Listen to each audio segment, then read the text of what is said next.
Listo, ya inició la grabación, entonces, ¿cómo le fue con la lectura del artículo? ¿Todos ya se lo tienen o hay alguien que aún no tiene el artículo recomendado?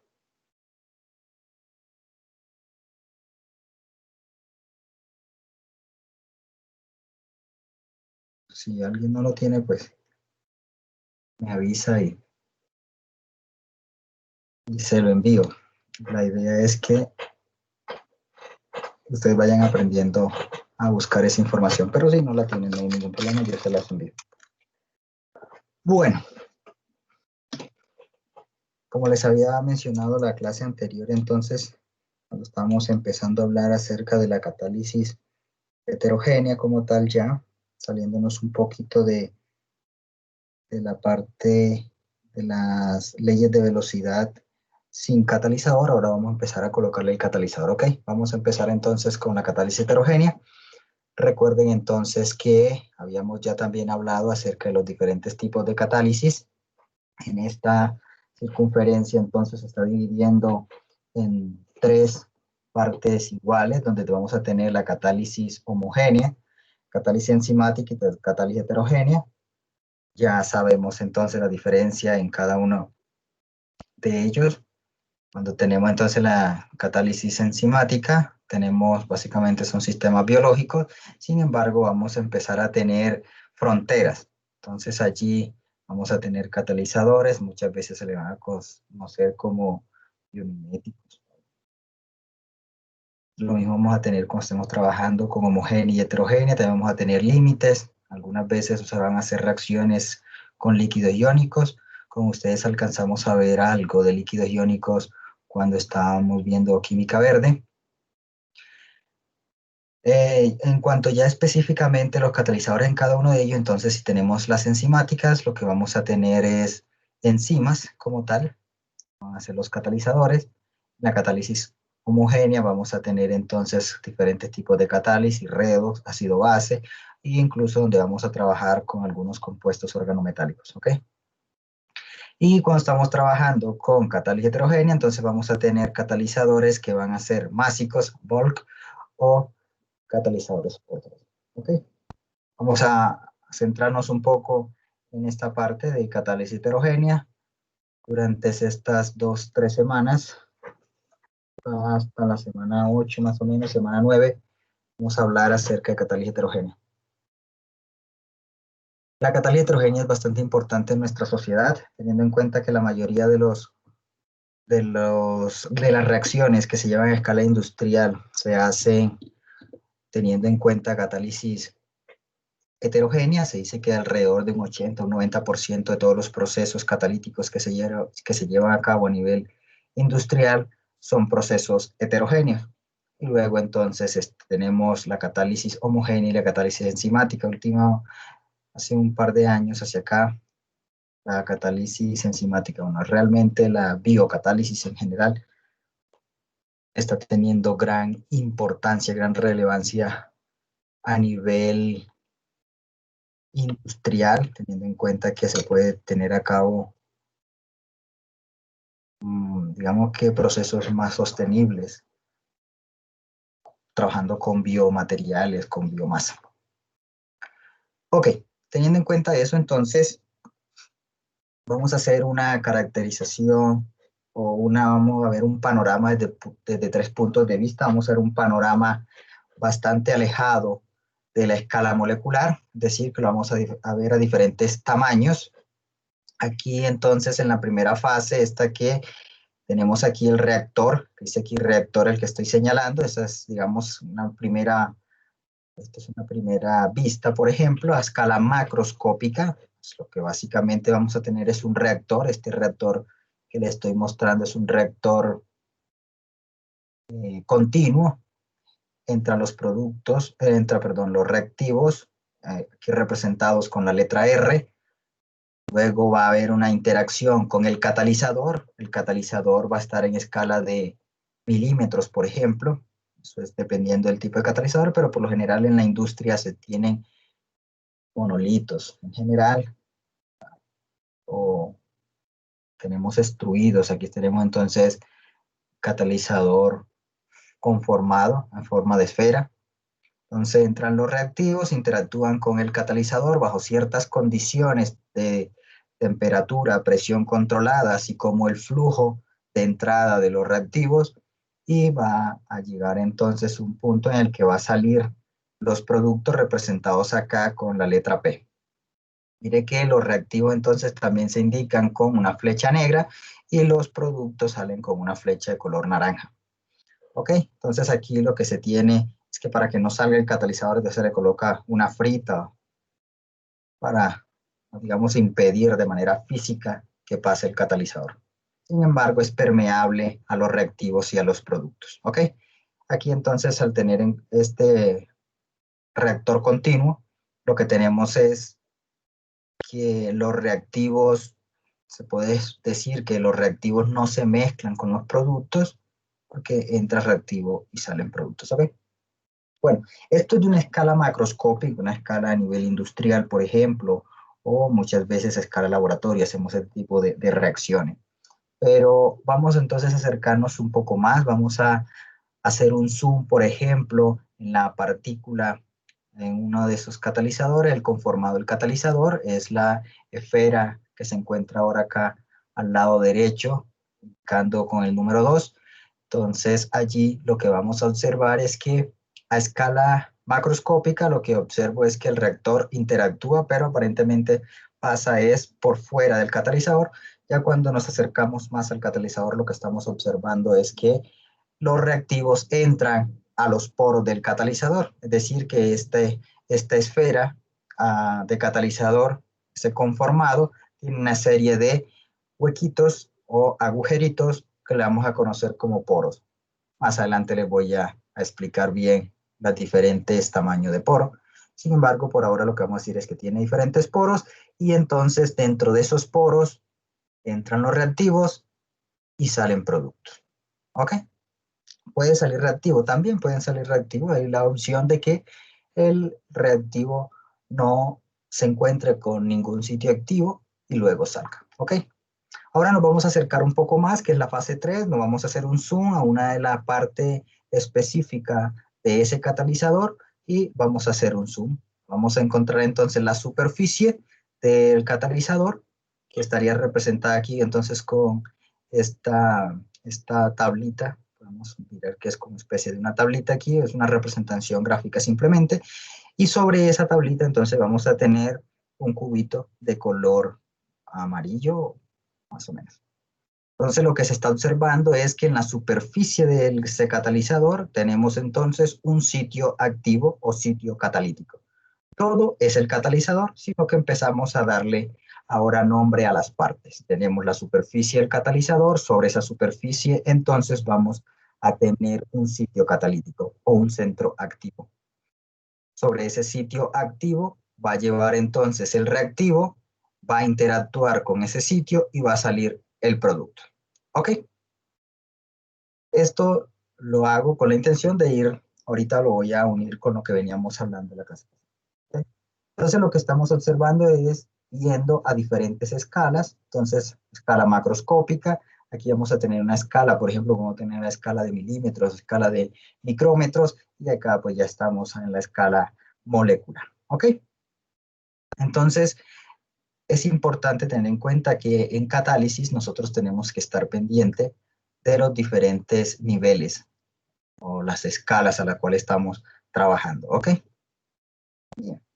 Para eso entonces, aquí les traigo la siguiente gráfica donde me está indicando cuáles serían esas mínimo tres escalas. La escala microscópica, esta microscópica es donde se lleva a cabo entonces la reacción química como tal, la estructura molecular, donde se lleva a cabo el mecanismo de la reacción y también lo podemos controlar. Toda esta parte microscópica del catalizador lo podemos controlar desde la síntesis. Aquí se hace importante todo el conocimiento que tiene el químico desde el punto de vista de la síntesis, ¿ok? Porque nosotros podemos, desde el punto de vista de la síntesis, manipular la superficie de un catalizador. Así como también aquí, por ejemplo, hay un solo sitio catalítico, es algo esquemático, pero podemos tener a diferentes distancias como químicos podemos controlar desde el punto de vista de la síntesis ese tipo de condiciones experimentales y de propiedades específicas del catalizador. Muchas veces es difícil, pero se puede. A veces, por ejemplo, vamos a suponer, vamos a decir algo acá, algo general. Tenemos aquí un óxido X, por ejemplo, y nosotros queremos que crezca en el sentido de las Y, por ejemplo. Entonces podemos hacer que este, este sitio catalítico, por ejemplo, crezca paralelo a la superficie. Porque muchas veces esa cara cristalina que queda expuesta es la que se activa. O podemos hacer que crezca perpendicular a la superficie, ¿sí? ¿Por qué? Porque la cara que está quedando hacia los lados son las activas, ¿sí? Entonces, como químicos podemos hacer eso, ¿ok? Luego, entonces, que ya tenemos sintetizado el catalizador, necesitamos caracterizarlo, y entonces ahí empezamos a mirar la parte mesoscópica, donde está en toda la parte de las espectroscopías, las temperaturas programadas de reducción, de oxidación, ¿ok? Y allí entonces se pueden hacer técnicas in situ inoperando. Ahí también podemos mirar fenómenos de transporte, procesos cinéticos, ¿ok?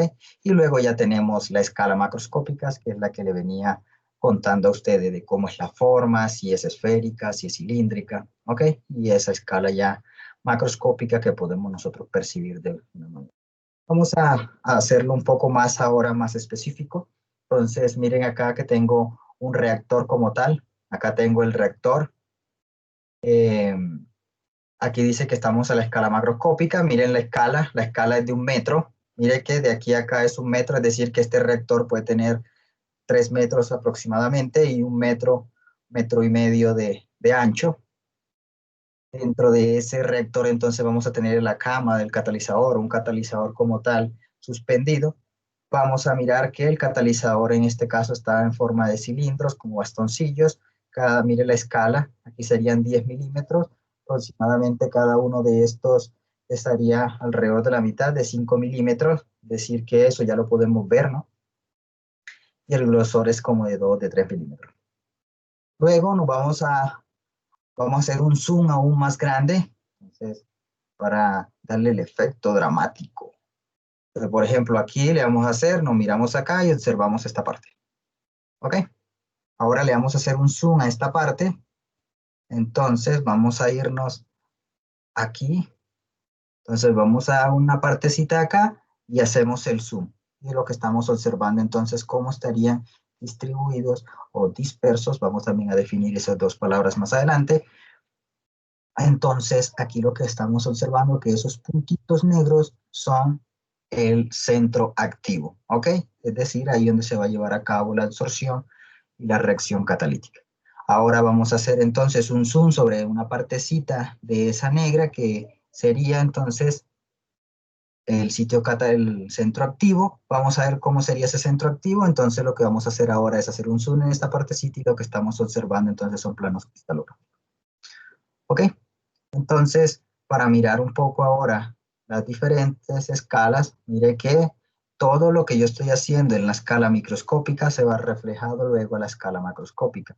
Y es importante entonces ir conociendo y caracterizando el catalizador a las diferentes escalas, ¿ok? Entonces, para ir ya puntualizando, entonces tenemos aquí la superficie catalítica, donde se lleva a cabo la reacción. Sin embargo, va a haber como un clustercito, la unión de muchos centros activos, y ahí es donde se le conoce entonces como el sitio activo catalíticamente, la partícula que está soportada. ¿Soportada sobre quién? Sobre, vamos a llamarlo ahora un soporte, que sería la parte que es como gris.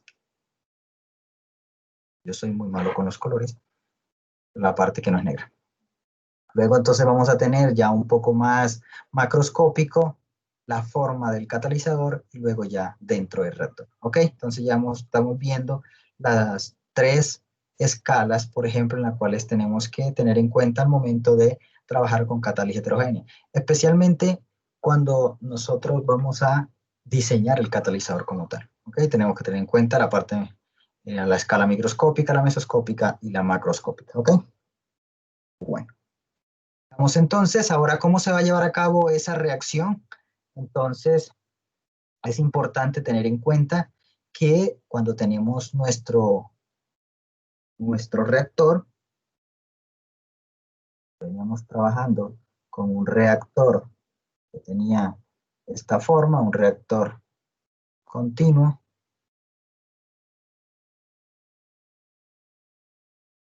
Hasta el momento, ¿hay alguna pregunta, chicos? Sí, profe, yo tengo una pregunta. Cuando hablabas del sitio activo del catalizador, ¿Ok? eso es como una propiedad que tienen los catalizadores, o sea, hay algunos que tienen como más sitios activos, o deberíamos nosotros, entre comillas, como activarlos previamente para poder llevar a cabo la reacción. Ok, vale. Tu pregunta es bastante interesante. Ya explico por qué. Los sitios activos son los sitios donde se va a llevar a cabo la reacción. ¿Ok? Es decir, que es como el sitio de anclaje. Mm, Es como, por ejemplo, vamos a antropomorfizarlo. No quiere decir que sea exactamente así, pero nos da una idea. Es como usted está con su novio y usted le agarra la mano. Centro activo la mano. ¿Sí? Algo así parecido. ¿Ok? Si no tiene mano, pues usted no lo puede agarrar. O estamos haciendo algo hipotético, ¿ok? Es como ese sitio donde se va a llevar a cabo la reacción catalítica. ¿Ok? Ahorita lo vamos a... Eso es algo antropomórfico, pero es como para la idea. ¿El sitio activo siempre está activo? No. Hay veces que usted sintetiza el catalizador y lo que obtiene es un precursor del catalizador, es decir, que tiene que activar ese sitio activo. ¿Ok? Muchas veces usted sintetiza y ya lo tiene, pero otras veces tenemos que activarlo. ¿Ok? ¿Cómo se va a activar? Por algún proceso químico en específico. Por ejemplo, así rápido, tenemos, por ejemplo, su sitio activo. Ah, perfecto. El sitio activo de cuando íbamos a hacer la reacción de la hidrogenación del alqueno. ¿Se acuerdan el video ya hace varias semanas atrás? Donde teníamos la superficie metálica y esa superficie era níquel y la superficie era níquel metálico.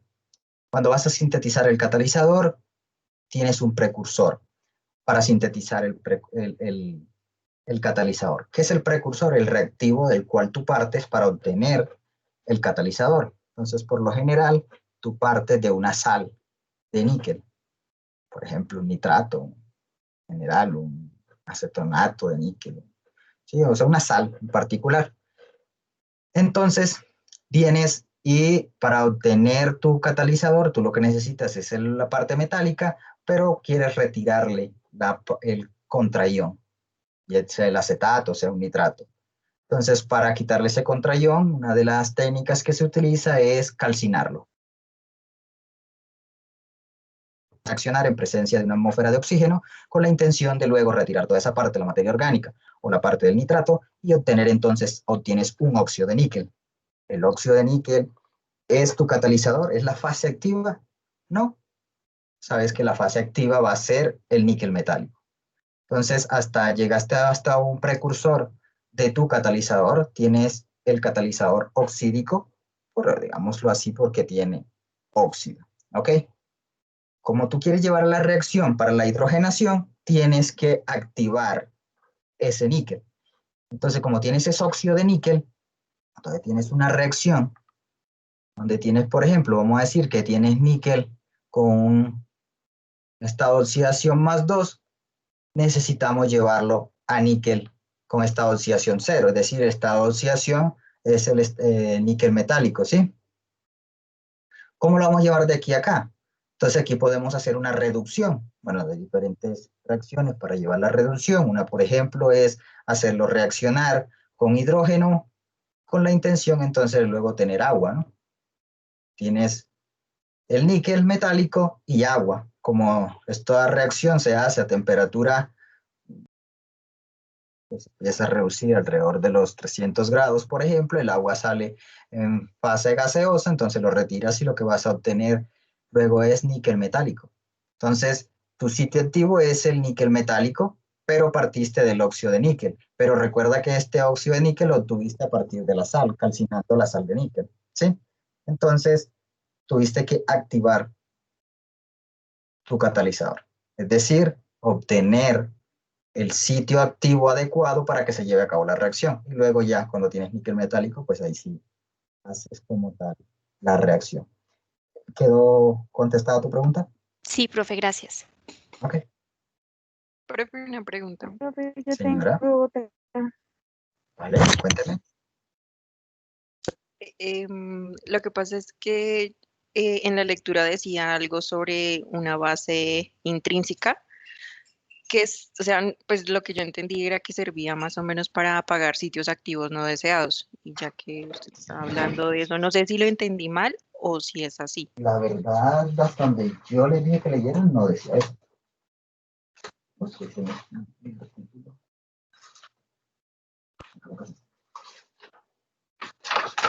¿una base qué? Base intrínseca, profe. Una base intrínseca. No recuerdo eso. Una base intrínseca. ¿Me podrías decir exactamente dónde? Y miramos a ver el contexto, porque no recuerdo haber leído esa parte. Esa en el primer experimento, En el primer experimento. donde estaban hablando de los ácidos de Bronsted. Creo que hasta donde les dije no había ácidos de bronce, había ácidos de Lewis. Ah, bueno. En el texto. Yo sí les hablé en la clase pasada de ácidos de bronce. Una base intrínseca.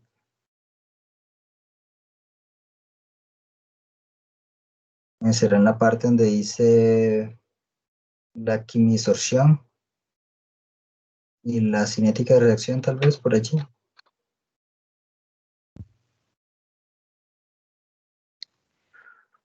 Bueno, si quieres sigo explicando Listo, profe.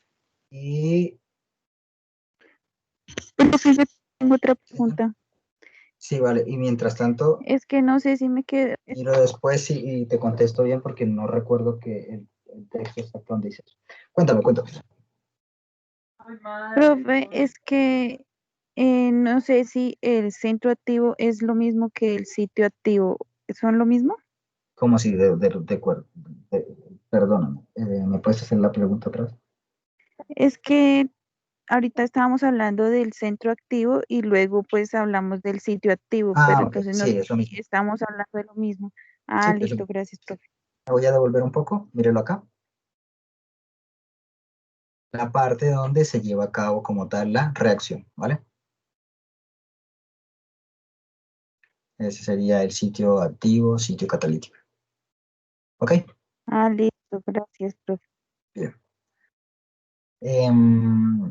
Bueno, le estaba entonces contando que bajo las condiciones de la catálisis heterogénea van a haber diferentes pasos. Aquí, por ejemplo, tenemos de forma general que tenemos que los reactivos van entrando en el reactor, ¿cierto? Entran al reactor, es decir, que tienen que desplazarse desde la entrada del reactor hasta el catalizador. ¿Cómo van a llegar allá? Medios de fenómenos de transporte, ¿ok? Una vez llegan al catalizador, entonces se van a difundir dentro de los poros, es decir, que va a haber otro fenómeno de transporte, es decir, desde la boca del poro hasta donde esté el sitio catalítico. Entonces, van a haber dos tipos de transporte. Transporte externo, hasta que lleguen al catalizador, luego que llegan al catalizador, al poro del catalizador y entran, entonces vamos a llamarle un transporte interno. Luego va a llevarse a cabo un proceso que es la adsorción, es decir, ese reactivo interactúa con el sitio activo, se absorbe, sobre ese sitio activo ocurre la reacción y luego que ocurre la reacción hay una desorción del producto. Entonces vamos a ir contando los pasos. Un paso donde pasa de la boca del reactor hasta el catalizador. Entonces llevamos un paso que se llama una difusión externa. Segundo, entra el reactivo a partir de la boca del poro hasta el sitio activo. Ahí entonces tenemos un fenómeno de transporte 2, que sería interno en los poros del catalizador. Va a haber un tercer paso. Ese paso va a ser un paso de adsorción. Luego va a tener un cuarto paso, que es la reacción. Luego va a tener un quinto paso, que es la desorción del producto. Pero mire que el producto, ¿dónde queda? Queda dentro del poro. Es decir, que va a haber un otro fenómeno de transporte que va a ser del producto salir del poro hasta el seno digámoslo así, de la reacción fuera del poro, ¿ok? Es decir, que ahí tenemos un fenómeno de transporte interno también hasta que llega hasta la boca del poro y sale.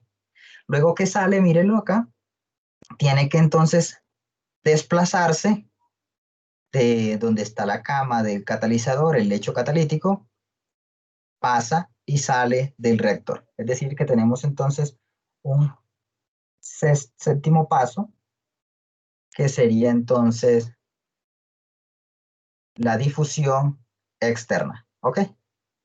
Si ven todos los pasos que hay. Entonces lo que voy a hacer ahora es irlo diciendo paso a paso. Tenemos entonces, esto es lo que les estaba acá indicando. Entonces voy a tener que el reactivo entra en el reactor. Vamos a hacerlo con perspectiva. Vamos a ver qué tal está mi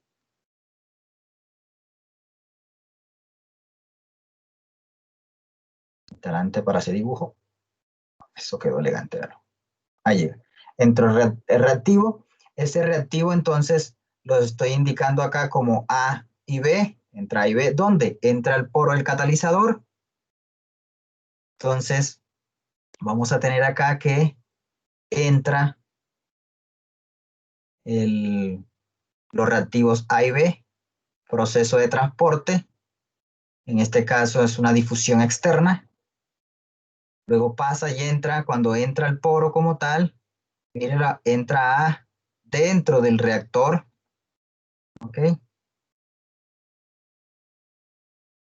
Dentro del reactor, entonces, luego pasa un tercer paso donde es la adsorción. Entonces viene difusión externa, dentro del poro entonces difusión interna, luego A y B encuentran el catalizador, el centro activo, hay una adsorción, se absorbe A, se absorbe B. Aquí estamos asumiendo que A y B se absorben. En el catalizador hay la reacción catalítica, luego se forma el producto, desorción, y el catalizador queda listo, o el seto activo del catalizador queda listo nuevamente para arrancar el ciclo catalítico. ¿Y qué le pasa al producto? El producto ahora pasa de, como estaba absorbido, se desorbe, queda dentro del poro, difusión interna, luego difusión externa y sale del reactor. ¿Ok? Entonces, si lo contamos, van a haber 7 pasos. Cuando entra, sería la difusión externa, difusión interna, absorción, reacción, desorción. Viene entonces la difusión interna cuando va saliendo el producto y la difusión externa. ¿Ok? Ese es en general. Ahora, si ustedes quieren catalogar este primero como difusión interna, difusión externa, difusión interna, entonces sería 2, la absorción, 3, reacción catalítica, 4, desorción, 5. Serían 5 pasos. Es decir, que está diciendo que tanto cuando entra como sale lo está considerando como un solo paso. Yo lo considero siempre como pasos separados, una donde entra el reactivo y luego cuando sale el producto. No hay ningún problema si usted lo considera de las dos maneras, solo que me gusta ser un poco más específico. ¿Ok? ¿Es claro esta parte? Los diferentes pasos que se siguen cuando hay una reacción catalítica. Sí, profe. Ok, perfecto. Bien. Veamos entonces, pero ¿por qué es importante ese paso de absorción? Ok, ya nos vamos acercando a lo que veníamos hablando la clase pasada. Es muy importante porque entonces lo que, si vemos acá, por ejemplo, esta energía potencial en función, quizá la energía potencial en función de la coordenada de reacción, del avance de la reacción, aquí tenemos la reacción del monóxido de carbono y el oxígeno, entran en esta parte, por ejemplo, reactivos. Si se lleva a cabo esta reacción en fase gaseosa, lo que vamos a tener entonces es una energía de activación que estaría representada por la flecha roja. ¿Sí? Ese delta de energía sería la energía de activación para obtener entonces el dióxido de carbono.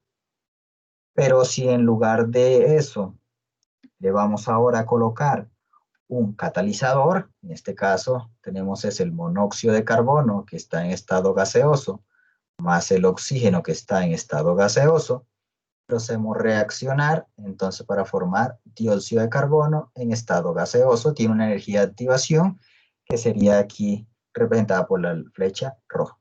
Pero si le colocamos ahora platino, por ejemplo, una superficie de platino, lo que observamos es que primero se lleva a cabo el proceso de absorción y ese proceso de absorción, mire que baja de forma importante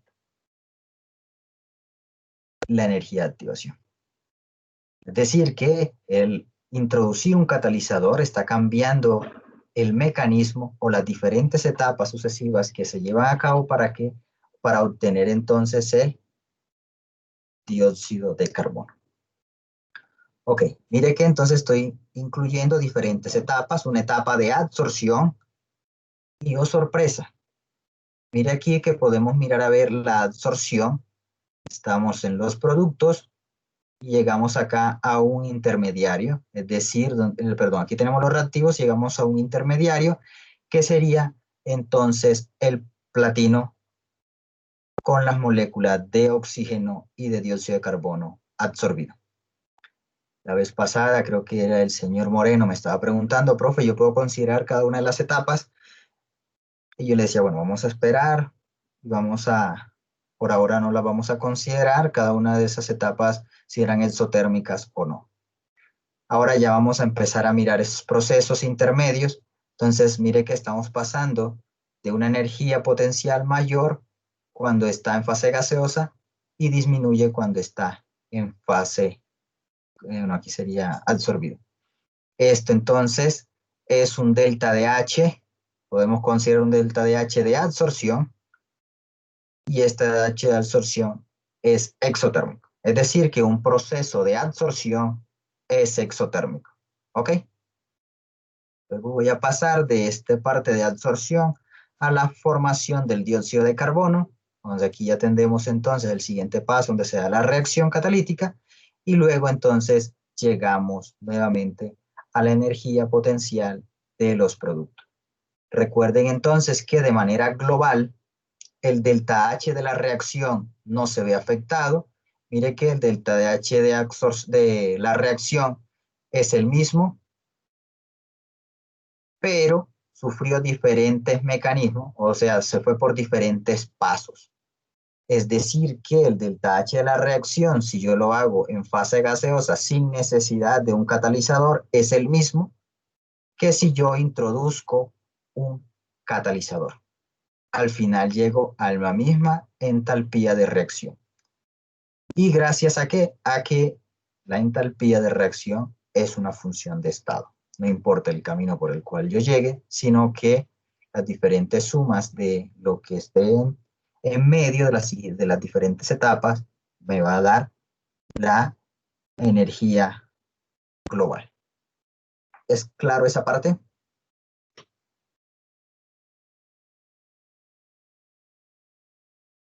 Sí, profe. Sí, señor. Bien. Vamos a ver ahora algo bastante importante, chicos. Es aquí. Miremos la energía de activación. Entonces, si nosotros tenemos que la constante es igual a A por E a la menos la energía de activación sobre RT. ¿Se acuerdan que esta es la ecuación de Arrhenius?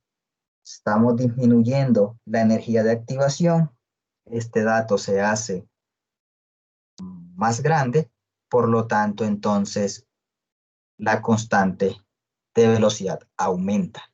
Es decir, aquí como lo estoy mostrando, este proceso se está llevando a una temperatura constante, es decir, que la reacción sin catalizador se va a llevar a cabo, más la reacción catalizada.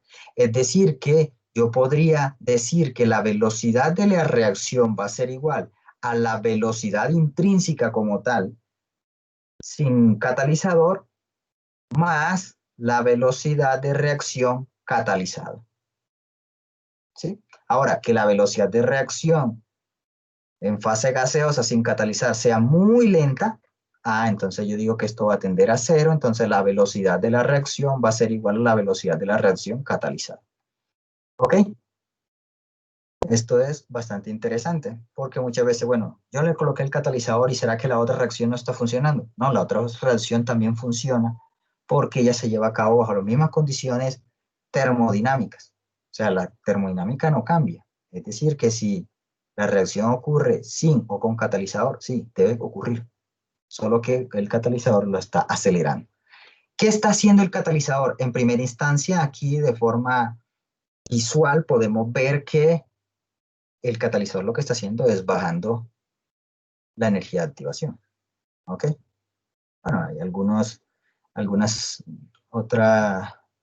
otros puntos de vista donde dice, sí, eso se ve desde el punto de vista visual, pero también podemos decir que bajo algunas circunstancias el factor de frecuencia A también puede estar aumentando. Entonces podría estar haciendo el catalizador de las dos cosas, aumentando el factor A y disminuyendo la energía de activación. ¿Ok? ¿Es claro esa parte? Bueno. Profe, qué pena. Cuénteme. ¿Me puede volver a explicar bien el tema de la velocidad total? Es que no sé si no entendí bien. De la suma de la velocidad sin catalizar. Bueno. Qué pena. Vale. Bien.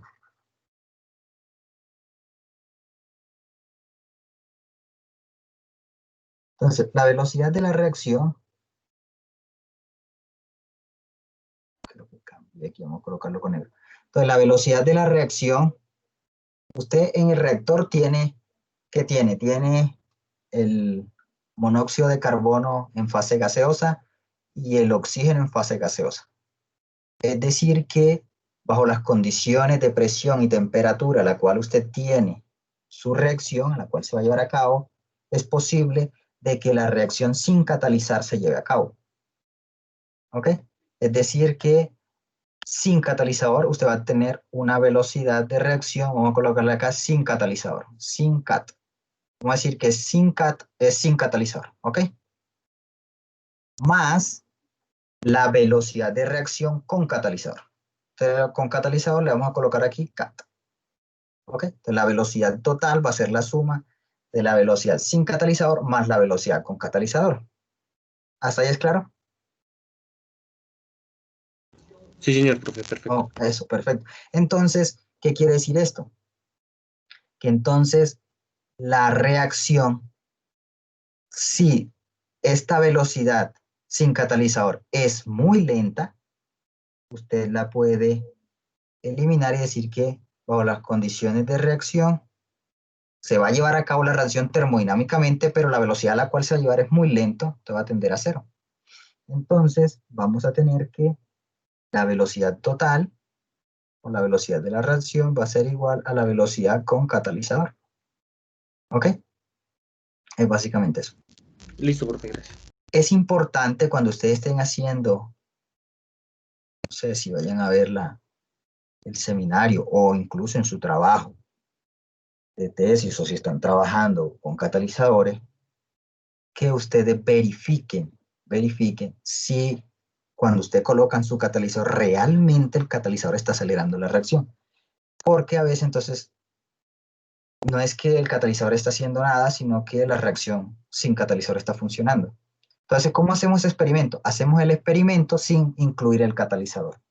Es decir, que en este caso, por ejemplo, yo coloco bajo las mismas condiciones, todo igual, entonces hacer como un blanco sin catalizador. Entonces coloco el monóxido de carbono, el oxígeno, bajo temperatura y presiones determinadas y voy monitoreando la cantidad de CO2 o de dióxido de carbono que se va produciendo. ¿Ok? Y luego con el catalizador y observo si la velocidad a la cual está apareciendo el dióxido de carbono es la misma o es diferente, aumentó o disminuyó. ¿Ok? Hay casos, chicos, bueno, ya eso es bastante puntual, pero ya que entré a eso.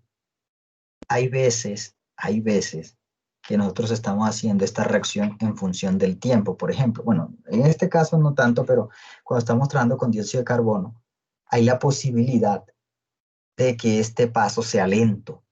Es decir, el paso de la desorción del producto sea muy lento. ¿Sí? Entonces, usted lo que está viendo es que no se está produciendo dióxido de carbono. Pero ¿por qué usted no lo? Porque usted lo que está viendo es lo que está saliendo del reactor. Es decir, usted tiene acá, en esta parte fuera del reactor, aquí fuera del reactor, entonces usted está midiendo, aquí tiene usted su computador, ¿sí? Viendo la señal de dióxido de carbono. Pero usted hace la reacción y no la ve. Oye, usted dice, no, pero este catalizador no sirve. Entonces, si usted monitorea en función de la temperatura, va a llegar a un punto en el que ese dióxido de carbono se empieza a desorber.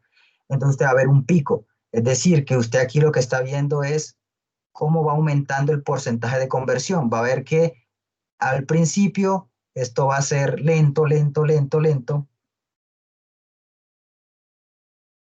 Que no sé qué pasó acá. Esto va a ser lento, lento, lento, pero de pronto, ¡puf! Se movió usted, que lo fue que le hizo el catalizador. Pero ya sus cosas son experimentales, ¿no? Porque era que se estaba absorbiendo, pero como usted aumenta un poco la temperatura, se desorbe y ve ese aumento significativo de dióxido de carbono. ¿Vale? Esas son condiciones de transporte que hay que tener en cuenta, porque todavía estamos echando la culpa que no, ese catalizador mío sí es malo, no sirve, no lo diseñé bien. Y lo otro es que no se está teniendo en cuenta es el proceso de difusivo y que ese producto se está absorbiendo y por lo tanto no sale a la misma velocidad. ¿Ok? ¿Sí es claro esa parte? Bueno, no sé si contesté la pregunta o lo embolaté. No, profe, perfecto, está bien. ¿Sí? Ah, bueno, bien, vale, gracias. Bueno, entonces sigamos. Ya expliqué aquí la parte de absorción, cuál es el fundamento de esa absorción, ¿vale? Vamos a ver entonces que la vez pasada me estaban preguntando, pero profe, van a haber entonces dos circunstancias en las que uno llama absorción. Una que se va a llamar quimisorción y otra se va a llamar fisisorción, traduciéndolo directamente. Realmente cuando en el español pues uno lo dice es absorción química o quimiabsorción o absorción física o fisiabsorción. Con esto no quiero decir que no se encuentren textos en el que lo traduzcan literal, que diga quimisorción o fisisorción. Sí, también existe eso. Pero lo correcto sería fisiabsorción o quimiabsorción. Bueno, aclarado ese punto, entonces vamos a ver las diferencias. ¿Cuáles son las diferencias fundamentales? Entonces vamos a verlo desde la energía potencial en función de la distancia, como si fuera medir un enlace químico como tal. Entonces lo que observamos es que cuando tenemos una fisiabsorción, vamos a ver que vamos a llegar entonces a un punto, a una distancia. Esa distancia que le estoy colocando acá se le conoce dP. Chicos, importante aquí recordar, este dP es la distancia de la fisiabsorción, pero la distancia entre quién y quién. Esa distancia es básicamente si tenemos la superficie en nuestro catalizador, voy a colocarle aquí superficie, como este es nuestro catalizador, la superficie es la que estaría acá arriba, entonces vamos a tener aquí una partícula gaseosa, por ejemplo, vamos a representarla así, entonces es la distancia que haría entre esa partícula y la superficie, ¿vale? A eso es lo que me estoy refiriendo. Es como si hubiera dos átomos y es la distancia, entonces como esa distancia de enlace. ¿Ok? He dado ese punto, entonces sigamos. Distancia en la fisiabsorción es una distancia relativamente mayor a cuando se tiene la quimiabsorción, pero una clave también importante es el calor de fisiabsorción, ¿ok? Entonces, cuando estamos comparando una quimiabsorción con una fisiabsorción, la diferencia se da una en la distancia, y esto está directamente relacionado con las diferentes interacciones entre las moléculas y la superficie. Cuando tenemos una fisiabsorción, lo que tenemos básicamente son fuerzas de Van der Waals, ¿ok? Principalmente son fuerzas de interacción débil. Cuando tenemos una quimiabsorción, lo que observamos entonces es que esa distancia va a ser un poco más pequeña, o sea, está más cerca entre la molécula que se está absorbiendo y la superficie, y se representa en esta gráfica como DC, distancia de quimiabsorción. ¿Ok? Adicionalmente a eso, como aquí se está llevando a cabo una especie de enlace químico como tal, entonces lo que vamos a ver es que va a haber un calor aquí de reacción o una entalpía de reacción, realmente una entalpía de reacción mayor en valor absoluto de la fisiabsorción. ¿Por qué digo en valor absoluto? Porque mire que la quimiabsorción es más negativa que la fisiabsorción. ¿Ok? Bueno, además de eso, en la quimiabsorción se presenta una energía que se debe romper para que se pueda llevar a cabo la reacción, como una energía de activación para que se pueda llevar a cabo la quimiabsorción. Diferenciar una de la otra, muchas veces toca llevarlo desde el punto de vista experimental, sin embargo, se ha tratado de hacer como escalas relativas, es decir, a partir de, como estos son energías, entonces se pueden diferenciar los delta H de aquí de absorción, por ejemplo, entonces podemos establecer si hay un delta de H específico, entonces por encima de ese va a ser quimiabsorción y por debajo fisiabsorción. Ahorita voy a definir bien esos intervalos específicos. Aquí está entonces algunas diferencias aún más puntuales para diferenciar cuando tengo una fisiabsorción de una quimiabsorción. ¿Ok? Tenemos que la fuerza de absorción involucrada en la fisiabsorción son principalmente interacciones débiles como de Van der Waals, y algunas veces se van a llevar a cabo puentes de hidrógeno, mientras que cuando estamos una absorción química, ahí ya vemos formaciones de enlaces químicos como tal, van a haber atracciones electrostáticas, interacciones iónicas fuertes, ¿ok? El calor de absorción se dice que se considera entonces como quimiabsorción, fisiabsorción cuando es menor a 40 kJ por mol. Aquí toca corregir. Aquí sería kilojoule por mol. Mientras que si tenemos calores de absorción entre los 80 y los 400 kJ por mol, entonces va a ser quimiabsorción. Chicos, aquí hay algo interesante que hay que tener en cuenta. Mire que los valores se están reportando como valores positivos, pero recuerden que realmente como se está liberando energía, el sistema está liberando energía al entorno, entonces el signo como tal o la dirección va a ser negativa, ¿ok? Sino que de forma general se ha adoptado de colocar los positivos, pero usted tiene que tener en cuenta que estos son energías obtenidas de procesos procesos exotérmicos. ¿Ok? Bueno, tenemos también acá, chicos, la velocidad de absorción. La velocidad de absorción en la fisiabsorción es rápida, en quimiabsorción es lenta. Recuerden por qué, porque se tiene que, digamos, eliminar o más bien superar una energía de activación. Vamos a ver que entonces la velocidad de absorción, las absorciones en general, la temperatura, perdón, acá. Acá, vamos a ver aquí, este término dice absorption temperature, pues dice que la temperatura de absorción es baja, mientras que la temperatura de quimiabsorción es alta. Ahorita lo vamos a explicar un poquito desde el punto de vista termodinámico, algo muy básico, recordar un poquito de la físico-química.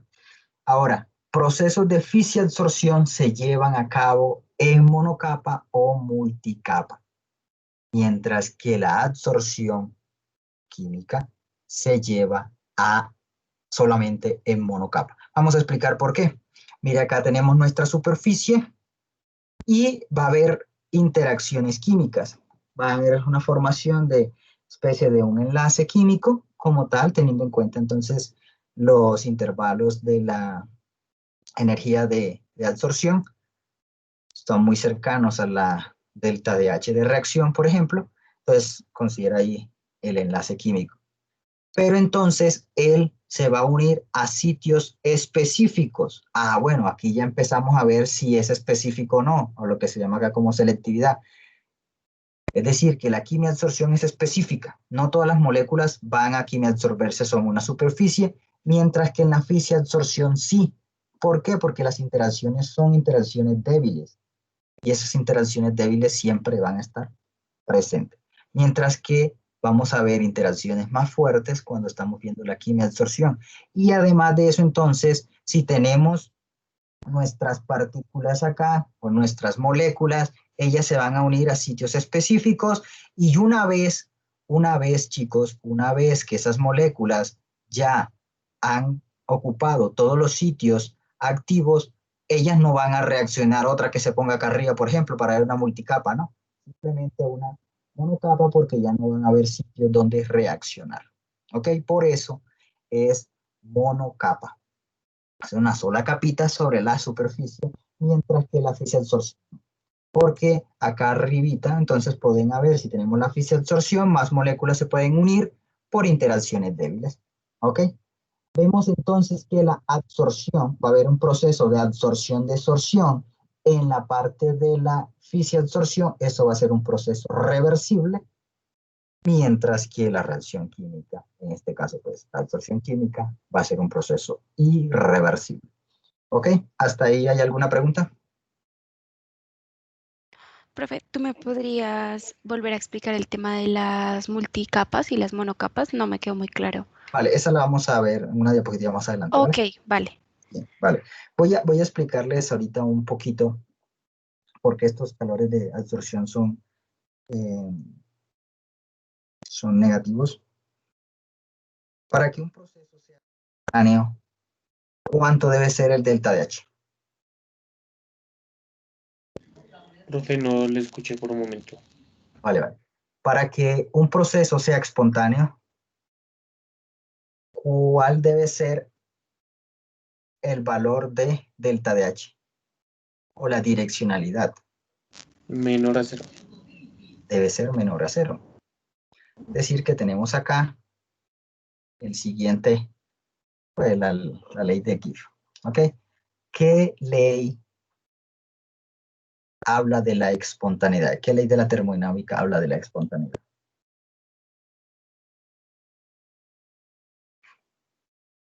¿Se acuerdan de eso?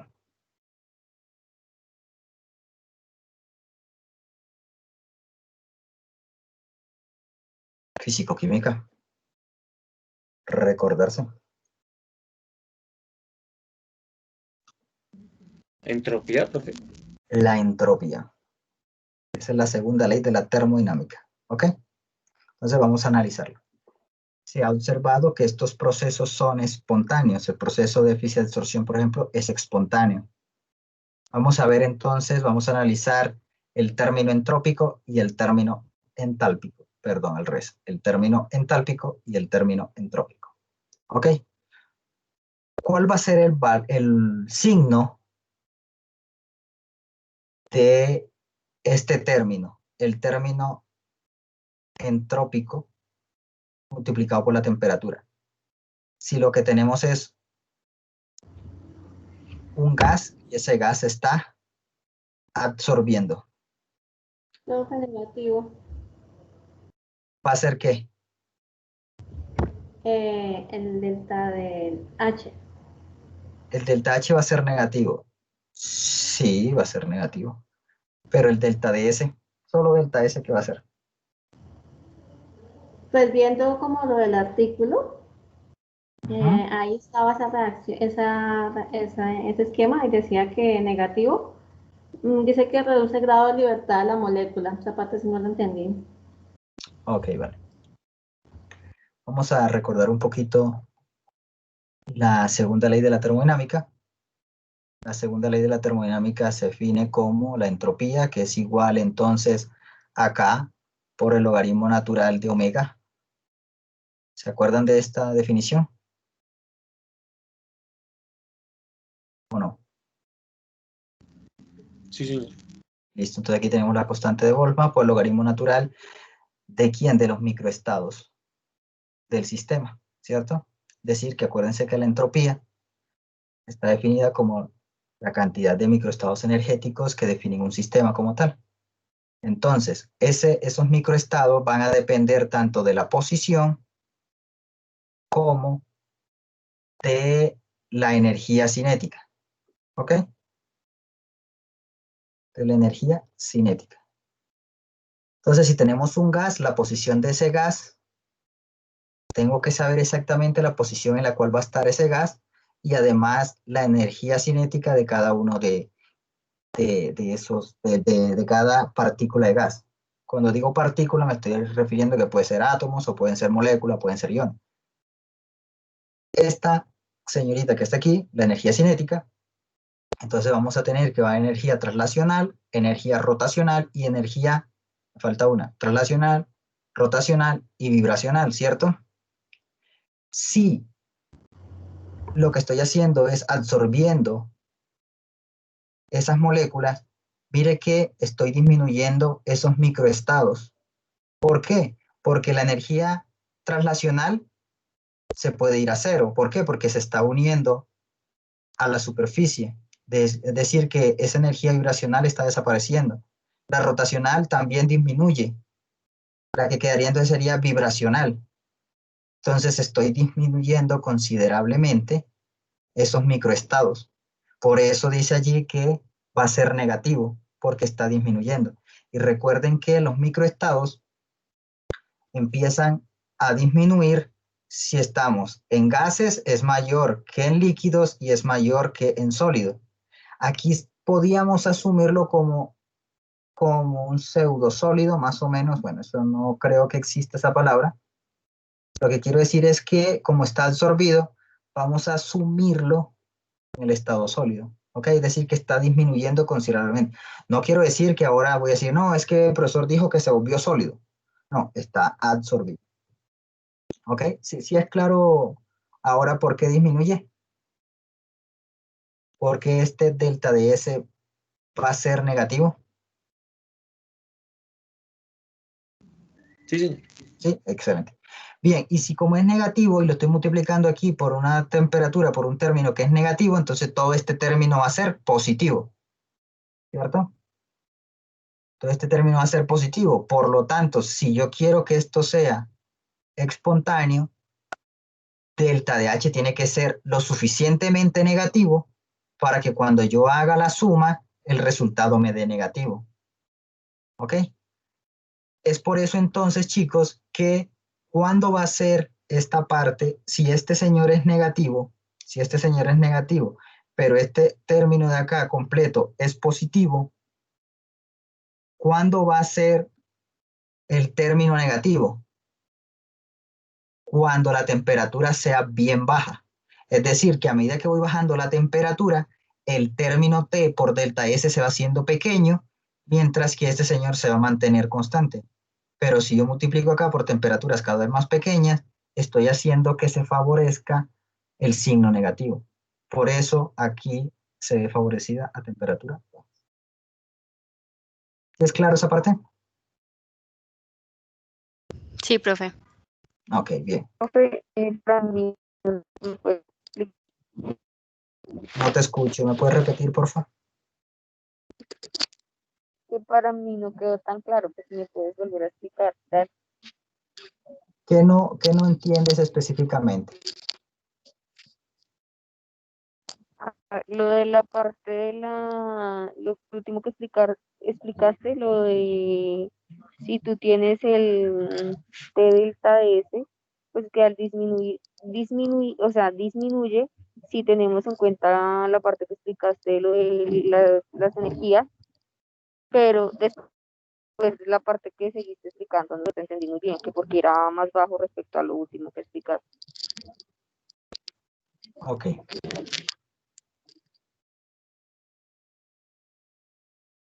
Bien. Aquí tenemos que el delta de S es negativo, ¿cierto? Entonces va a ser negativo. Entonces vamos a hacerlo con signos. Este señor entonces va a ser negativo. Pero ahí borro acá.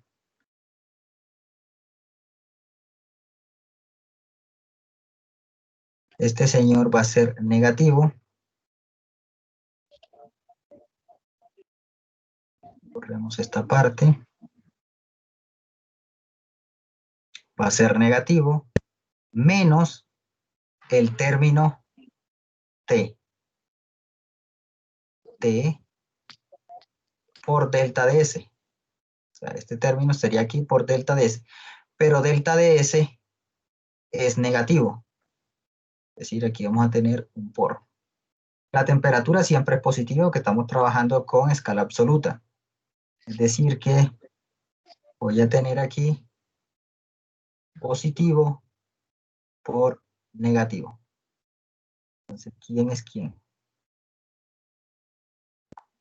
Temperatura positiva y la contribución entrópica negativa. ¿Ok? Bien. Entonces aquí voy a tener el término negativo menos. Entonces aquí voy a tener más por menos, me va a dar menos. Entonces sigo, aquí voy a pasar acá. Entonces aquí tengo menos. Y me va a quedar menos por menos, me da más. ¿Cierto? Entonces está aquí igual, está aquí igual, esto está aquí igual. Aquí a delta de G y delta de G. ¿Ok? Entonces voy a sumar dos términos. Un término que es negativo y un término que es positivo. ¿De qué depende del signo de al final del resultado? Depende quién sea más grande. ¿Ok? Entonces, ¿cómo hago para que el término negativo sea más grande? Haciendo que el término positivo sea más pequeño.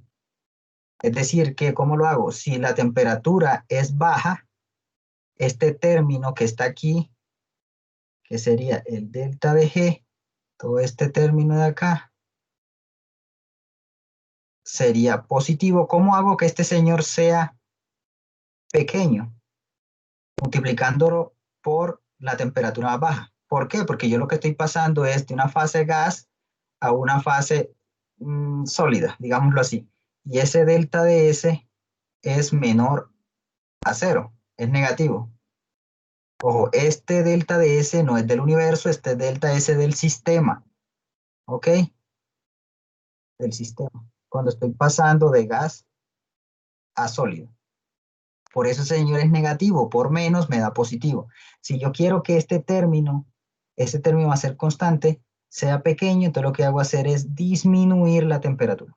Si disminuyo la temperatura, este señor va a ser pequeño. Entonces, cuando voy a sumar si el delta H, que es negativo, es más grande, sumo, me va a dar un término acá negativo. ¿Ok? Es decir, si, por ejemplo, si tú tienes 20,000 pesos, pero tú quieres comprar, digamos, 5 vasos y los 5 vasos te valen 25. Entonces, si tú sumas 20,000, 25,000 que valen los vasos, pero tú nada más tienes 20, entonces aquí va a dar positivo. Vas a quedar o sea, vas a tener una diferencia de 5 positivo. Pero si lo contrario, lo que tú haces es disminuir la cantidad de vasos, por ejemplo, la compras 3, entonces vale 15.000. Tendrías una diferencia de 5 y que te serviría para comprar los vasos. No sé si ese último ejemplo quedó claro o si Sí, la explicación con los signos. sí, profe, Sí, sí, gracias, muy ok, amable. vale, bien. Sí, porque lo que queremos es que si el proceso es espontáneo, entonces lo que necesitamos aquí es que este dato sea negativo para que sea espontáneo, ¿ok? Es que tenía dudas con lo que también tú acabaste de explicar, si era de lo del sistema o de lo del universo, entonces ya me aclaraste esa parte, que era más la duda hacia esa parte. Ah, ok, vale, pero cuando estamos haciendo el cálculo del delta G, sí se involucra el del universo, ¿no? Porque esto es menos T por la entropía del universo, ¿no? Vale, pues Entropía gracias. del universo, ¿ok? Sino que lo que se hace es pasarlo para tener una nueva función termodinámica con la intención de tener solamente en cuenta las propiedades del sistema. Aquí tendría delta H del sistema y la entropía del sistema. Pero el delta G como tal, ya sumando todo, tiene en cuenta es la entropía del universo. Bueno, sigamos entonces.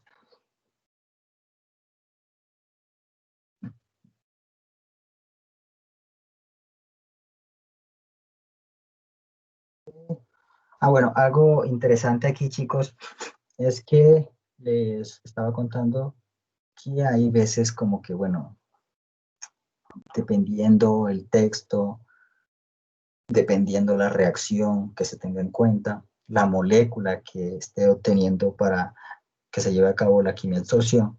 Entonces, esos intervalos en los cuales voy a considerar que fisiabsorción o quimiabsorción a veces varían, ¿ok? Hay algunos textos, por ejemplo, aquí encontré este, en el que dice que se va a considerar como fisiabsorción si es por debajo de los 30 kJ por mol, ¿ok? Mientras que si es una quimiabsorción va a estar entre 30 y 500 kJ por mol. Entonces, como les digo, eso es de una manera práctica como de tener una referencia para decir, oye, eso es una quimiabsorción, una fisiabsorción, ¿ok?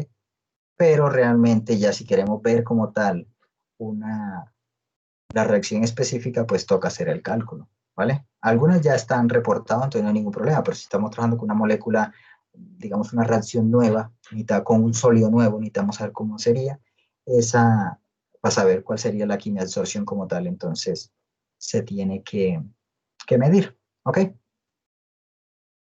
Bueno, ¿hasta aquí hay alguna pregunta?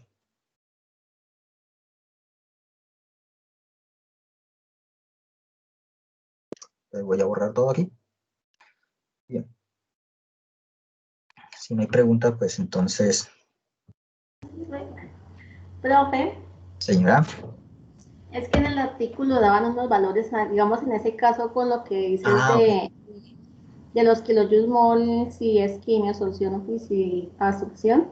Sí. Hasta, digamos, el ácido láctico, dice sobre una superficie de óxido de circonio, es de 47 kilojoules mol. O sea, que Es eso viene menos, siendo... sí.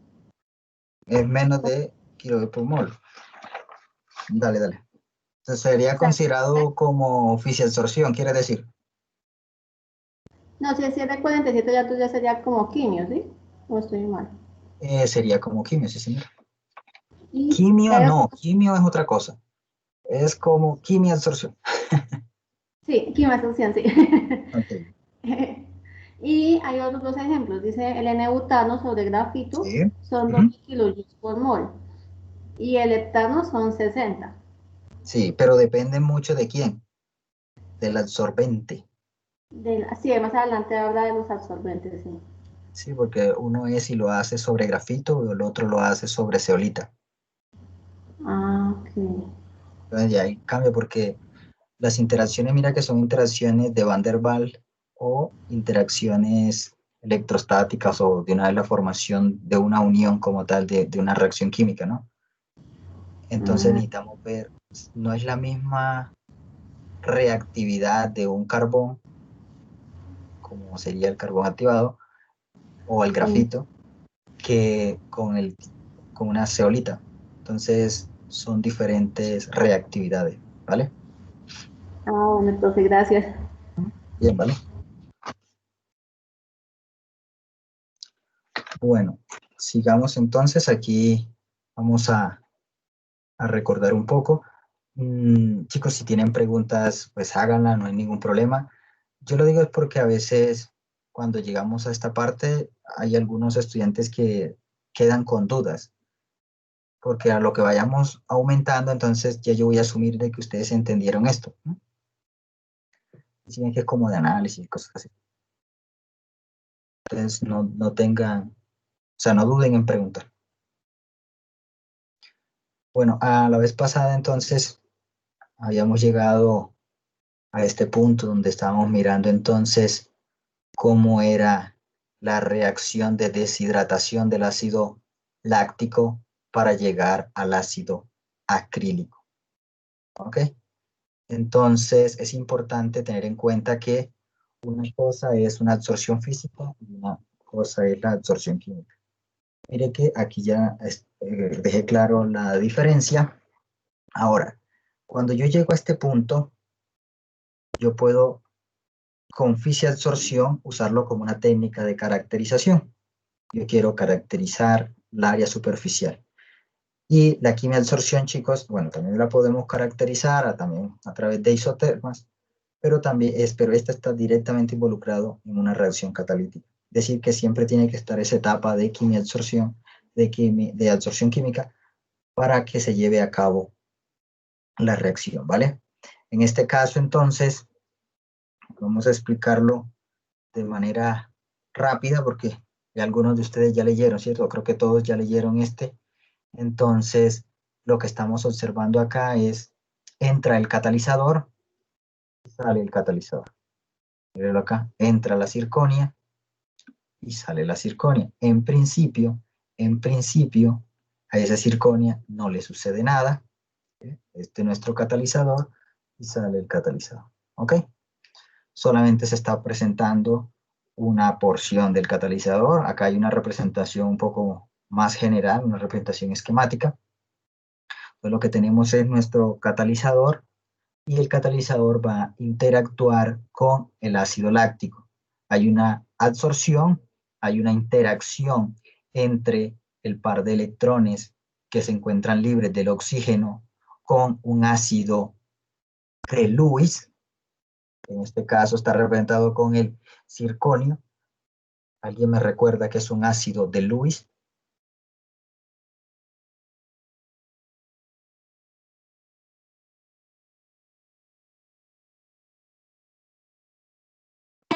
¿Que dona protones?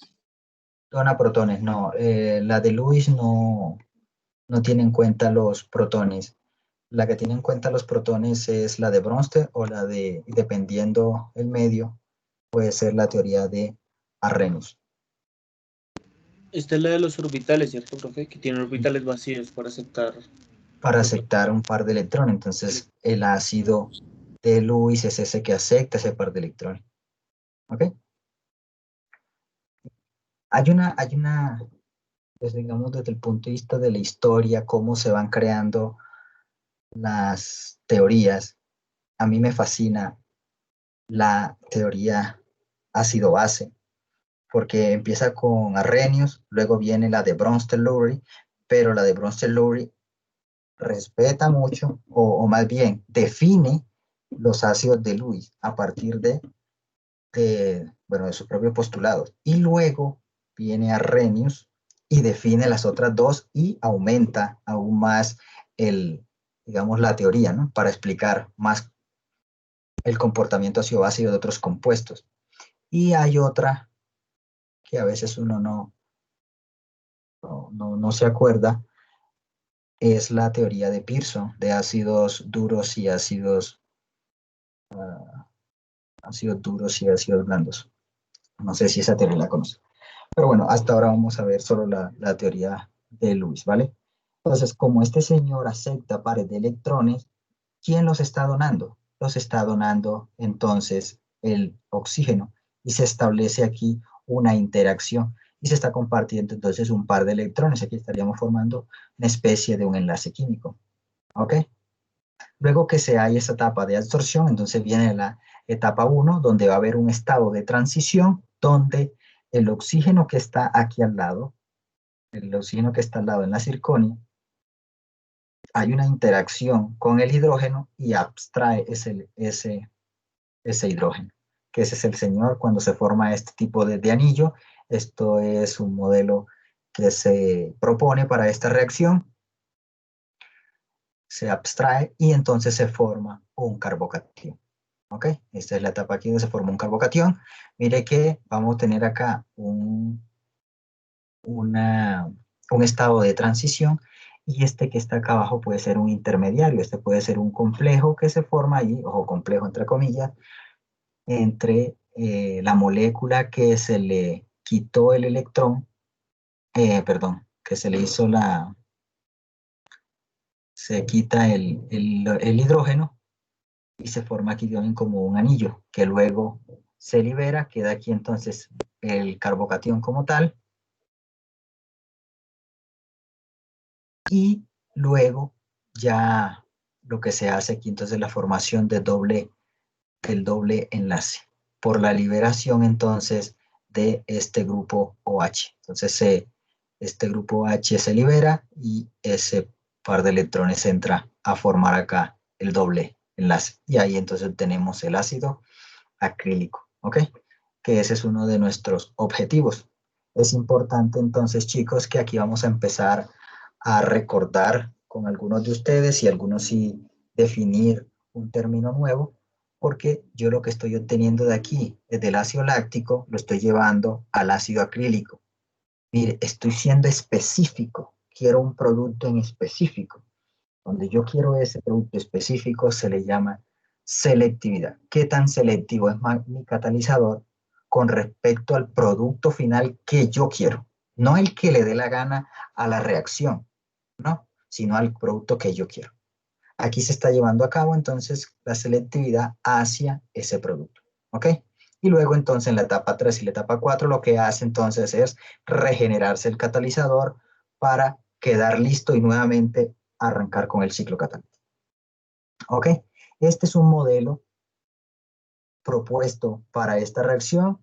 Fue, digamos, también está sustentado en cálculos teóricos, bueno, no teóricos, fueron datos tratados, son parametrizados con datos experimentales utilizando DFT.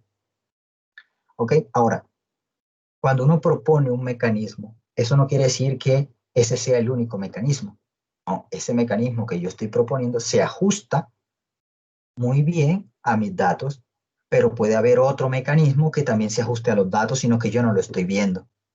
¿Ok? Entonces hay que tener en cuenta esa parte. Entonces, aquí también vamos a empezar a definir etapas elementales del proceso, es decir, cada una de las etapas que se va llevando a cabo para luego llegar a la reacción total. Ya la hemos venido trabajando de a poco, pero ahorita vamos a entrar específicamente a desarrollarlas una por una. ¿Ok? Es decir, que vamos a empezar a mirar que van a haber diferentes etapas de la reacción y vamos a mirar que van a haber etapas limitantes de la reacción. Va a haber etapas que son muy rápidas, como si fuera, digamos, como un tiro, muy rápidas, y otras van a ser lentas, como una tortuguita. Entonces, la pregunta es, ¿cuál va a ser la etapa limitante de la reacción? ¿La que es como un tiro o la que es lenteja? ¿Sí? Entonces, vamos a darnos cuenta que la etapa limitante de la reacción es la lenta y la otra no importa. Es decir, que la velocidad a la cual se está llevando una de las etapas que es rápida, es tan rápida que si yo la sumo con la otra, pues no la voy a tener en cuenta. Es decir, que la etapa limitante es la que me está frenando. ¿Ok? Es como imagínense que van a entrar por la autopista norte sin pandemia, ya todo normal, un lunes festivo, todo el mundo está volviendo de un puente. Vienen, digamos, antes de llegar a la autopista norte, por ejemplo, viene 5, 6, bueno, 3 carriles, ¿sí? Ahí sería la etapa rápida, porque usted viene en un proceso en el que viene muy rápido, pero llega al embotellamiento y ahí se queda. Esa es la etapa limitante para que usted llegue temprano o tarde a la casa, ¿ok? Esa es la que se va a tener en cuenta para formar entonces la ley de velocidad, porque nuestra misión ahora es, si yo tengo un catalizador, tengo que colocar la ley de velocidad. Y recuerden que la ley de velocidad tiene una constante, esa constante es la constante de velocidad por las concentraciones y además de eso le vamos a meter un catalizador. ¿Ok? Bueno. ¿Hasta ahí alguna pregunta?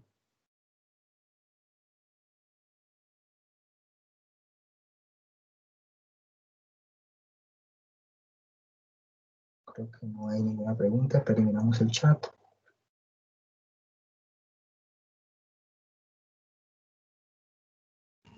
Profesor, Señor. ¿hay algún parámetro que defina qué es rápido y qué es como una tortuguita? Porque Sí, claro.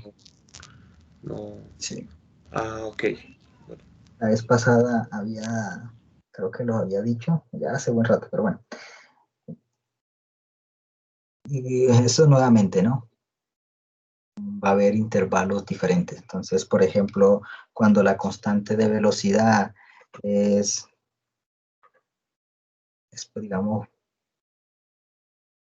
menor a 4, es decir, el orden de magnitud es menor a 4, se considera lento, pero si el orden de magnitud es 10 a la 10, por ejemplo, se considera rápido, ¿ok? También hay intervalos en los que siempre que se considera rápido se considera lento.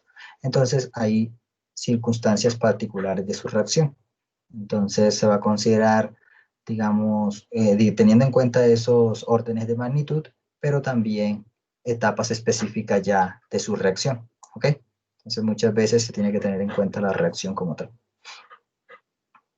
¿Sí quedó claro? Sí, profe, por aquí me volví, también encontré esos datos, pero entonces tendría que haber una constante una constante de velocidad por cada paso de la reacción. Perfecto. Y en Ya. catálisis, cuando usted va a dar un mecanismo de reacción, usted tiene que decir la constante en cada una de las etapas.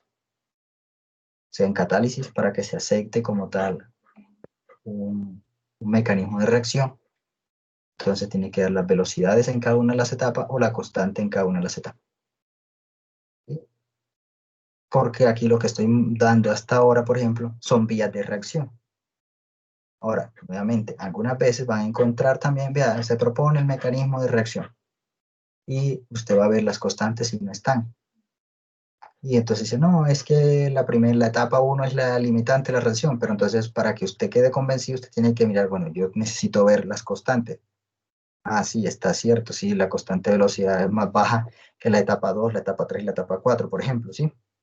Entonces, siempre que se hable de constantes de velocidad, toca tener, de mecanismos de reacción, se hace la vía de reacción y cada una de esas etapas se le tiene que tener su constante de velocidad. ¿Ok? Ok, profe, gracias. Bien. Como a Profe, veces, señora. en ese esquema se puede, o sea, es que acá decía en el artículo, y creo que sí se puede decir en ese esquema, que dice que la quimiabsorción es selectiva a los pares absorbente-absorbato. O sea, digamos, en ese mecanismo, ahí se puede evidenciar el absorbente y el absorbato, ¿sí? Sí. Entonces, vamos a definir qué es un absorbente y qué es un absorbato, ¿ok? El absorbente va a ser la superficie sobre la cual se va a adherir una molécula. Esa molécula que se está adheriendo, bueno, vamos a colocar esa adherencia entre paréntesis, entre comillas, porque ahí lo que hay es un proceso de absorción-desorción. Entonces, ese proceso de absorción-desorción allí o la quimiabsorción que se lleva, la molécula que se está absorbiendo, esa molécula le vamos a llamar absorbato. ¿Ok? Molécula que se absorbe, absorbato. La parte donde se absorbe se le llama absorbente. En este caso, tenemos que nuestro absorbato es el ácido láctico y el absorbente es la zirconia. ¿Por qué cuando tenemos quimiabsorción es selectivo? Porque este OH no se va a unir a este oxígeno de acá. Es decir, él es selectivo ¿a quién? Al ácido Lewis. ¿Ok? ¿Sí es claro esa parte? Sí, profe, es que lo ha pensado desde ese punto, entonces quería como concretar que si era así. Ok, Gracias. no, sí, bien. ¿Vale? Ok, bueno. Vamos a ver entonces los fenómenos de absorción. Alguien me estaba ahorita preguntando, pero profe, ¿cómo así de la absorción? ¿Cómo vamos a diferenciarlo de una multicapa, por ejemplo? Bueno, entonces vamos a tener que los fenómenos de absorción, para llegar a ello, entonces se hacen isotermas de absorción, donde se lleva a cabo, como es una isoterma, se va a llevar un proceso a una temperatura determinada, ¿ok? Recuerdan por allá cuando le estaba diciendo delta G es igual a delta H menos T por delta S, a esa temperatura es constante. Entonces vamos a tener que va a haber un proceso de absorción, es un proceso dinámico, no quiere decir que va a ser algo estático, es decir, que algo se absorbe, pero la velocidad que se está absorbiendo, la velocidad se está desorbiendo, ¿ok? Va a llegar en ese equilibrio, bajo esas condiciones, entonces vamos a obtener una isoterma de absorción. Vamos a tener que el adsorbato va a ser las esferitas rojas, esas esferitas rojas es cuando se absorbe, pero tenemos entonces que vamos a tener esferitas de color blanco que están en fase gaseosa, entonces como para diferenciarlas, ¿ok? Entonces una se absorbe y otra se desorbe, una se absorbe y otra se desorbe. Hasta aquí vamos a indicar que nosotros no tenemos ninguna reacción química, es decir, que se va a transformar en algo diferente, ¿vale? Entonces, aquí como en cada una de las etapas va a haber una constante de velocidad, aquí también cuando se absorba vamos a tener una constante de absorción. Como vamos a tener esa constante de absorción, mire que ahora piensen, vamos a irnos hacia la velocidad de reacción, que es igual a una constante por la concentración de los reactivos, teniendo en cuenta ahora también el catalizador, y además de eso, chicos, toca tener en cuenta la constante de absorción. ¿Vale? Entonces, si ve cómo se va complicando de a poquito. No es difícil, sino hay que tenerle cuidado, nada más. Entonces, tenemos un absorbente, la parte donde se está absorbiendo el absorbato. Recuerden, proceso dinámico. Es un equilibrio dinámico donde se absorbe y se desorbe. Y entonces vamos a ver que en esta parte se empieza a absorber, pero están quedando partes libres. Es decir, que si lo que hacemos ahora es que todo el absorbente, el absorbato, se absorbe sobre el absorbente. Esto parece un trabalengua. Entonces, vamos a tener una monocapa. Es decir, vamos a tener una capita sobre la superficie del absorbente. A eso se le conoce como monocapa. Una capa. Una capa, monocapa. ¿Ok? Entonces, cuando estamos trabajando con quimiabsorción, como tiene que hacer una reacción con la superficie, entonces solamente se va a llevar a cabo la monocapa. Pero cuando se tiene una fisiabsorción, entonces vamos a tener los dos procesos. Se va a llevar a cabo una monocapa, pero adicionalmente también se puede llevar a cabo una multicapa. ¿Por qué se va a llevar la multicapa? Porque recuerden, la absorción se da por interacciones débiles, cuando tengo una absorción física. Es decir, que van a haber interacciones entre las moléculas, interacciones intermoleculares, fuentes de hidrógeno, Van der Waals, ¿ok? Entonces, se van a ir formando multicapa. Entonces, yo creo Creo que ahora quedó claro lo que es una monocapa y una multicapa. ¿Ok? Entonces, chicos, es importante tener en cuenta ahora que esta parte de absorción es clave para que se lleve a cabo una reacción catalítica. Cuando estamos trabajando entonces con un catalizador heterogéneo o un catálisis heterogéneo en general. Entonces, al formarse esta monocapa, yo tengo que establecer cuál es la cinética de absorción, porque esta cinética de absorción me va a estar directamente relacionada con la cinética después de la reacción, porque si no se absorbe, pues no hay reacción. Bueno, o al menos no hay reacción catalizada, porque se puede llevar la reacción sin catálisis, ¿ok? Es decir, que esta es una etapa fundamental cuando estamos llevando a cabo procesos en catálisis heterogénea, ¿ok? Bueno, vamos a ver acá entonces cómo sería esa absorción en monocapa. Vamos a definir entonces un factor de recubrimiento. ¿Qué es eso de factor de recubrimiento? El factor de recubrimiento entonces lo vamos a definir como una razón de cambio. Bueno, no es una razón de cambio como tal, es una razón que es entonces la cantidad de molécula absorbida sobre la cantidad total de moléculas que se puedan absorber, es decir, sobre la monocapa. ¿Sí? Es decir, que es esta relación. Ahora, aquí la están indicando con Q, que la traje a colación con respecto al libro, al artículo que les dije. Pero ahorita nosotros le vamos a hacerla más general. ¿Ok? ¿Con qué intención hago que sea más general? Porque ustedes van a leer algún libro o se van a enfrentar en la industria cuando estén trabajando con otros términos, pero entonces usted dice, ah, bueno, esto lo puedo correlacionar. Entonces, para que ustedes sepan que son iguales los términos. Entonces, vamos a definir ahorita cómo sería esa cinética de absorción especialmente. Por ahora, Profe, qué entonces, lo que pena. vamos a hacer... Sí, cuéntame. ¿Me puedes repetir otra vez cómo es la relación? Ah, ok, bien, bien, bien. Vamos a tener, por ejemplo, mira aquí la figurita A, donde es la monocapa, ¿cierto?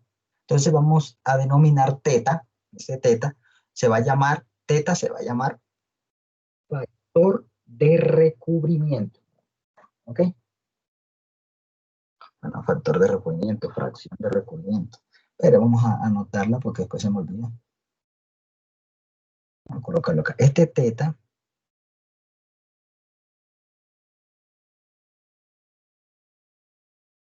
aquí está, teta. Lo vamos a llamar fracción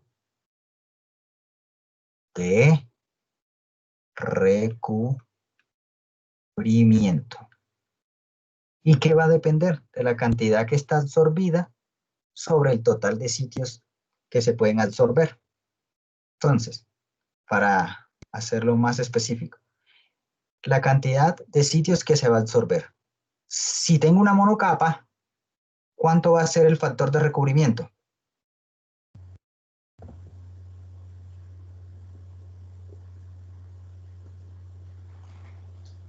¿Uno, profe?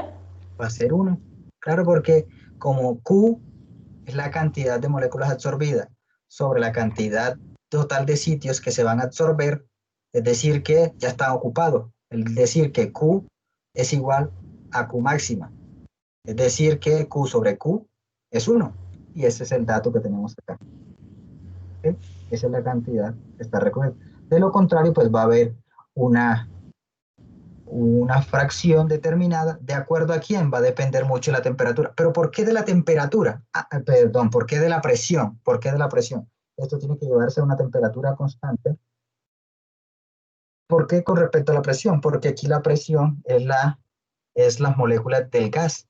Entonces, dependiendo del gas que yo tenga, la cantidad de presión que esté en el sistema, lo puedo asumir como la concentración. Si aumenta concentración, pues va a haber más moléculas que se van a absorber. Si disminuyo, pues va a haber menos moléculas. ¿Ok? Bien. Para eso, chicos, tenemos que hacer diferentes modelos. ¿Cuál vamos a centrarnos? ¿Cuál va a ser el modelo que vamos a deducir nosotros en esta clase. Vamos a deducir el modelo más sencillo. El modelo más sencillo es el de Langmuir, ¿ok?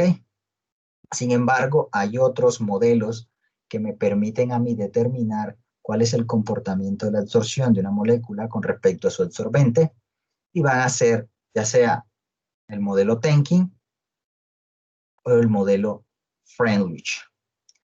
Diferencia entre ellos los postulados a los cuales se hace, digamos que se sientan como base para el desarrollo matemático.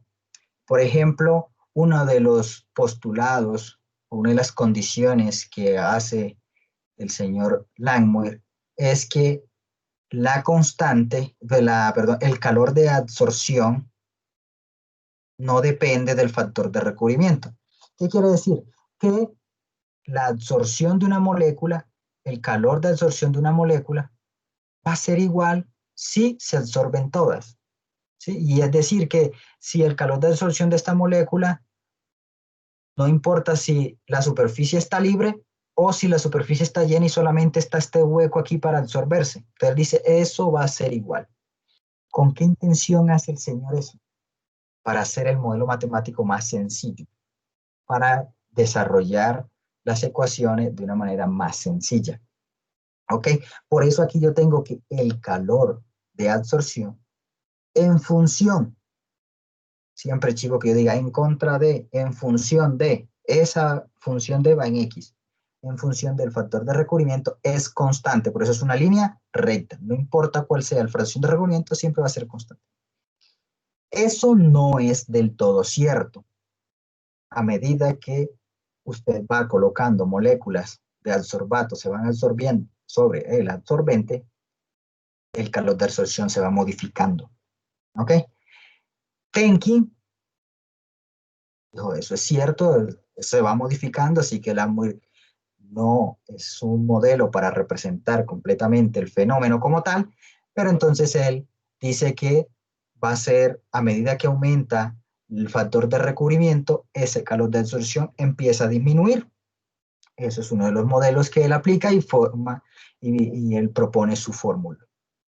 Lo igual entonces él dice es que a medida que voy llenando, o más bien al inicio de la absorción, cuando tengo el factor de recubrimiento más bajo, yo voy a tener sitios activos, o sea, sitios específicos que van a tener mayor fuerza, es decir, van a ser más selectivos a la absorción, ¿sí? Y a medida que va aumentando el factor de recubrimiento, ¿dónde se van a ir absorbiendo las moléculas? Pues en los siguientes sitios que tengan pues la siguiente fuerza, dependiendo de los sitios que vayan quedando, ¿no? Algo parecido dice Freundlich y dice, no, eso no es lineal, no podemos decir que es lineal, sino que va a tener un comportamiento completamente diferente. Sin embargo, él también parte de una idea de que van a haber sitios específicos que van a tener mayor absorción, es decir, va a tener mayor fuerza o mayor afinidad para que se lleve a cabo la absorción, y es la primera parte aquí de la curva azul. Sin embargo, luego que se vence ese tipo de sitio o un factor de recubrimiento específico, entonces lo que hay es un decrecimiento de Q en forma exponencial. ¿Ok? ¿Cuál vamos nosotros entonces a deducir? Vamos a deducir el de Langmuir. ¿Ok? Lo vamos a hacer paso a paso. Hasta acá entonces, ¿hay alguna pregunta?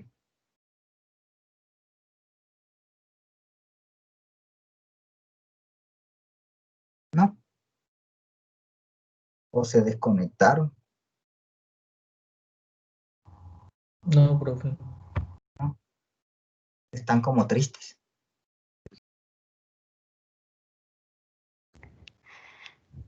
No, profe, ahora que lo veo, en esta fracción de recubrimiento,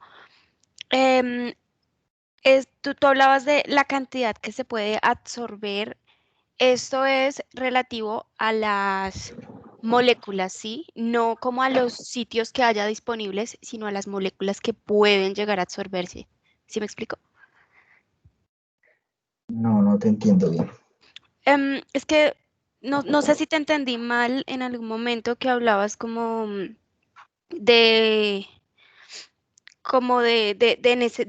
de esa parte de ese denominador, y creo que por un momento entendí como que habla es como de los sitios, o no sé si como de los lugares que hay disponibles en esa superficie, en esa capa, sí, en el catalizador, perdón, para que pueda como absorber los absorbatos.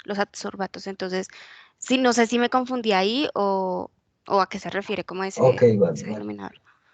Cuando estamos hablando de quimiabsorción, van a haber sitios específicos donde se va a absorber la molécula.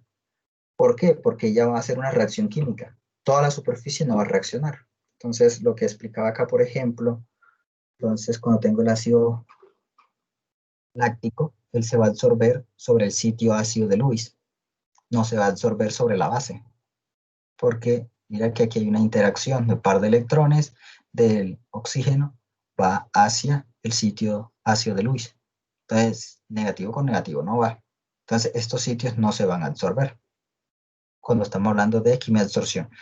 Va a formar una monocapa. Claro, va a formar una monocapa porque esto se va a extender hasta el infinito, ¿no? Porque tenemos un cristal, por ejemplo, podemos decir que va hasta el infinito.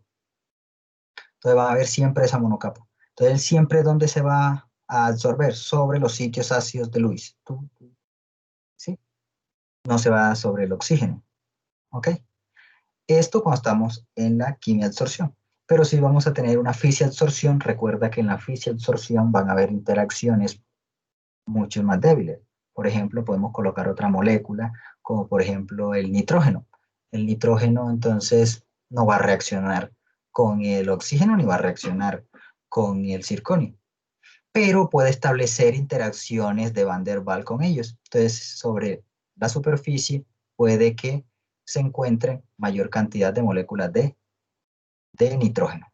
¿Sí? Entonces, por eso es que les decía que cuando tenemos quimiabsorción es específico, cuando fisiabsorción no es específico. Y cuando hago referencia entonces a esa absorción, va a depender mucho de los sitios donde yo los quiera, los sitios de absorción. Es decir, que va a haber moléculas que se van a absorber en un sitio específico.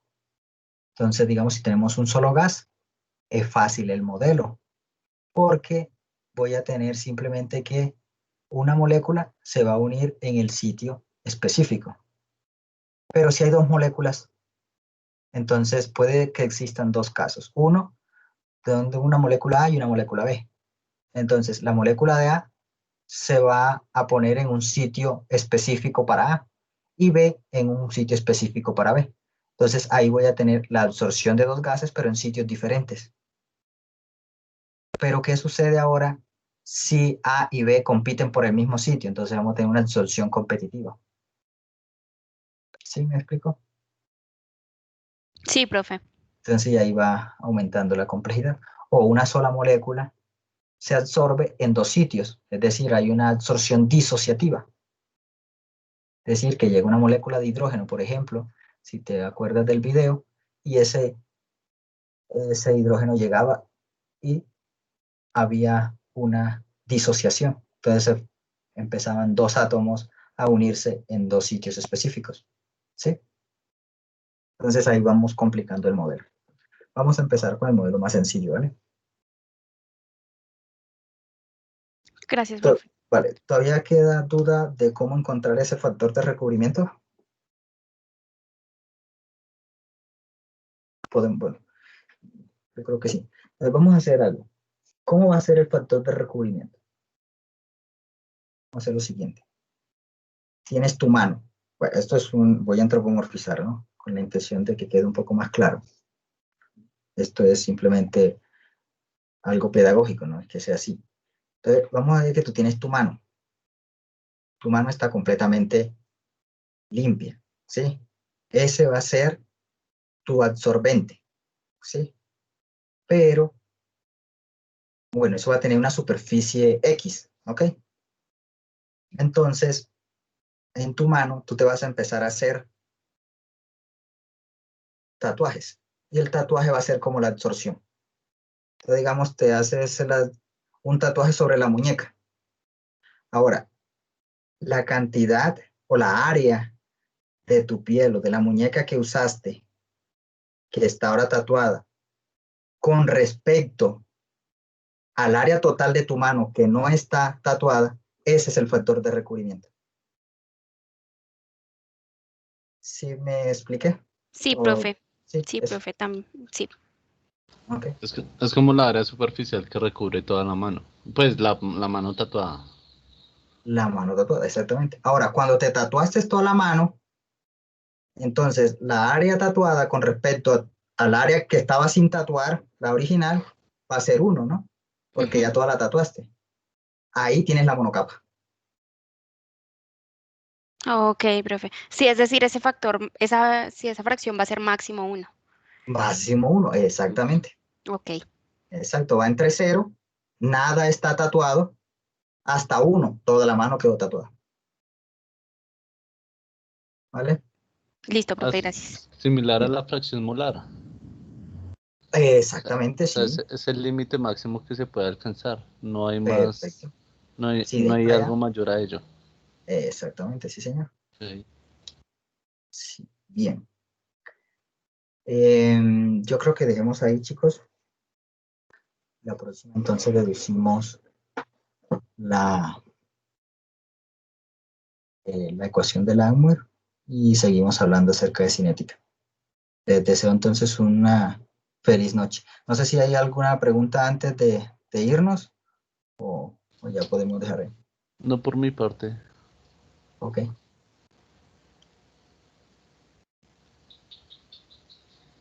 Bueno, entonces no es más, entonces les deseo